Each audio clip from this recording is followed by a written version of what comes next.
Hello, everyone. Welcome to another edition of the Ohio Guys here. I'm Christian Ocampo, and today I'm joined by yet another special guest. Today we have Mike Yager. How are you doing, sir? Doing well. Thanks for having me. Yep, it's great to have you. So we're excited since it's your first ever interview, and we have some questions we're excited to ask you. All right. All right. First of all, what is it like working in the industry today? Working in the it's, I mean, for me, it's very much a part-time gig. I end up getting these calls from time to time. I got started several years ago. Was in a play here in Houston with a guy named Chris Patton, who you probably are familiar with in that world. And we had a great time working on that show. And he had recommended me to those that he had been recording with regularly. They had me in for kind of a quick one-off, and that as you develop those relationships, it just sort of evolves over time. So at this point, there are a couple of directors that probably call me in most regularly. I have a few opportunities here and there to work with some new folks, but it's kind of a great side gig for me here in Houston. My background's in the theater. I've been working with a number of companies here around town, but I kind of exited the theater world about 5 years ago to move into full-time ministry. So my actual kind of vocation is as a pastor here at a church in Houston. So this is kind of a cool opportunity for me to continue to flex those acting muscles in just kind of a fun, interesting way. Okay, that's quite the story there. Well, Yeah. All right. Well, during your time in this ever-growing industry, what is your favorite show you have worked on? favorite show, it's hard to not say Log Horizon just because very rarely do you have the opportunity to play the same character over the course of multiple seasons, especially with someone who's as a focal point as Shira was throughout. And now that the creator is out of jail, I think imprisoned for tax evasion. So I'm hoping the light novel can continue, and maybe we'll get like a season three here before too long, and I'll get back to it. Same here. I'm waiting for season three to come out. I know they've said that that's the plan, but Yeah, that's great. the sooner the better. The sooner the better. Hopefully they'll have me back. Yeah, I think so. All right. Another question we have for you, and this is one of the most dearest animes I've seen. What was it like working on Sunday Without God? Yeah, that one. I was just thinking about that because as I recall, I can't remember even what the role was, but I went in to record a smaller role in the show, and then at the end they had actually had me read for Alice at the very end of the session. So then they kind of came back and said, okay, we got good news and bad news. So like, bad news is everything we just did we're not going to use. Good news is we want you to come back and read for Alice. So in recording that was, I think, probably the first role that I had been given that had some real like relational meat to it. It allowed for, I think, just a different focus even in the booth. And I say that there's probably one prior to that, Space Harlock, or Captain Harlock, Space Pirate, which was like kind of the first like CG one I had done, and I played the villain in that one. But I think between those two, around the same time, I had started getting, I think, more recognition and regular invitations. I think due to the gravel of my voice, they tended to have me play sort of heavies. That was a great show, one that I actually enjoyed watching after the fact, which I rarely do, just because listening to your own voice can be a bit of a nightmare. Oh, we've heard that many times. uh, all right, and since you really touch upon Log Horizon, what was it like working on that show? Yes, I mean, getting to work with with Kyle Jones, the director, Ricardo Contreras, the sound engineer, and those guys are just, I mean, awesome, easy to work with. Ricardo is a like absolute wizard on the board, and they just make it such a fun, easy environment, and so you get a lot of continuity throughout the course of multiple sessions, and then especially with someone like Shiro, it actually allowed me to play in a more casual register of like not as high in intensity, and it allowed me to really kind of treat it like we're in kind of more dialogue scenes. And then he had obviously a lot of heavy lifting throughout that show. I think another benefit there, because you've got people showing up in the show like Andrew Love, for instance, or Jovan Jackson, who played in the outfit. And these are guys that I'm super familiar. And I mean, Jovan's voice in that is just killer.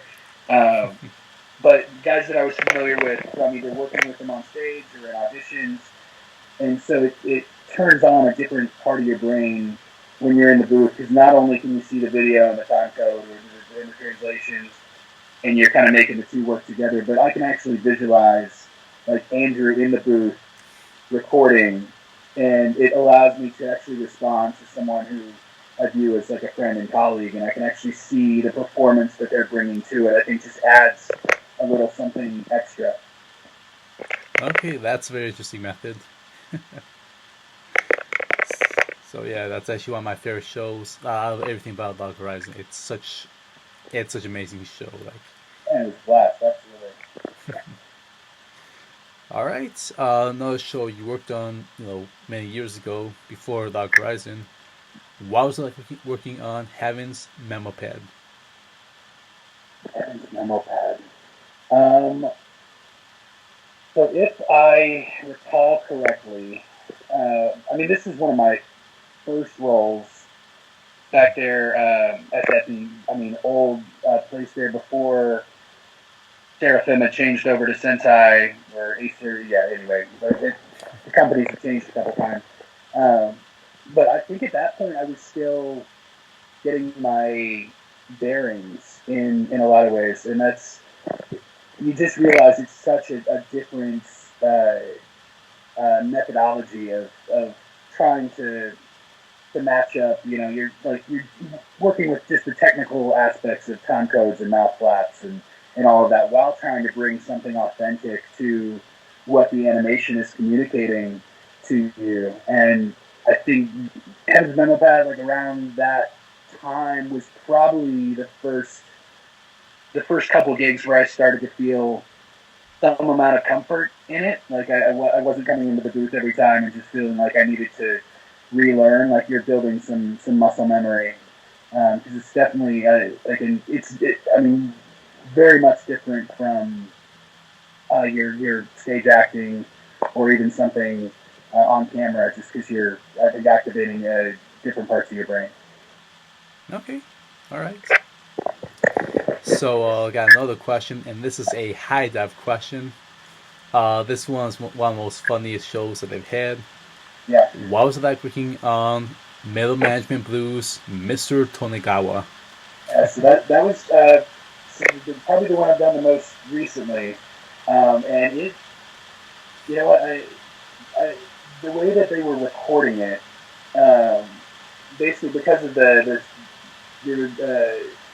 scheduling, they showed on I think Friday nights there on High Dive, but they were only recording shows and engineering shows one per week. So every week I would go in for half an hour, and you never really know kind of what was coming next. Whereas in most of these gigs prior, we would record an entire season or an entire, several episodes at least during the course of 3-4 hours sometimes.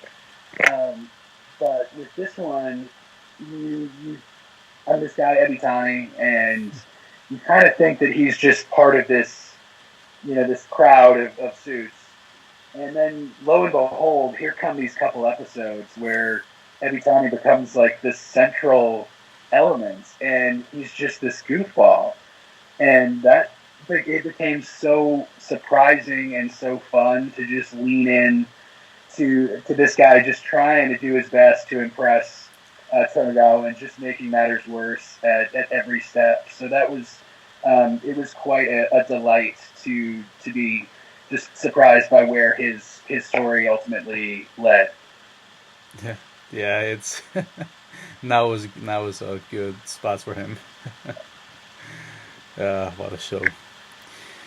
All right, and now we have a funny question. We like to ask you if you could be any character you have played in real life. Who Mm-hmm. will you be? And you can mix and match. Sure. Okay, so I was thinking about this because you gave me the questions ahead of time. There's two. I mean, one being Shiro, just because I tend to be more like fly by the seat of my pants, never really have much of a plan in place, and usually that just means I'm spinning plates and just trying to sweat my way through, and it's something different to just have this bigger picture sense of tactical strategy, which he seemed to be very adept at. The other one, and it's kind of strange that I'm bringing this up because it was literally like a one scene role, but it was back in the Garden of Words, Mm. Makoto Shinkai, and I played this dude Matsumono, and it was just one thing, and he was just in a scene, but like he was just so like, and he doesn't have a big part in the movie or the narrative, but just so laid back, and I'm not really that way at all, so it's just yeah, I could just use a little more of just that kind of Zen presence in my day to day, and I was thinking about that one just because Makoto Shinkai had his film from a couple years ago, Your Name. I was very a big fan of, and I've enjoyed his work. So then, like looking back, knowing this, your voice pops up in these kind of things, like kind of a cool thing over time. I love Garden Words. I'm happy you mentioned it right now. Like all his work, Makoto Shinkai's works, they're beautiful masterpieces, and I just love everything about it, every aspect. So thank you for mentioning that here. All right. Now, is there anything coming out that you can talk about, or anything else you want to plug in at this time? I don't believe so. I'm still waiting on a phone call. So I'm working gig to gig here. So I'm sure that Kyle and the crew over there, they will give me a call here before too long, and you'll be hearing from me. So in terms of plugging, no, if you're in Houston, come visit me at Ecclesia, my church, and you can see me at Instagram. It's Mike_Yager, Yager. It's mostly pictures of my kids, so it's not very exciting. But there you Okay. go. Since you just touched upon social media, uh, do you have any Twitter, Facebook that the fans can somehow get a hold of you? I've sworn off Facebook for the most part, which is why it's been so hard for like the two and I to connect. And then Twitter, I'm the worst. I don't get it. I hop on there from time to time, so I am not a good follow. That's okay. It's not for everyone. That's Yeah, why I learned. Well, thank you, Mr. Jaeger, for the interview. We, the Ohio guys, appreciate your time doing this with us. yeah, happy to. Thanks, Christian. Yep. And thank you to our viewers for tuning in for this episode of the Ohio guys. Thank you all, and we'll be seeing you next time. Bye, everyone. Yeah, thanks.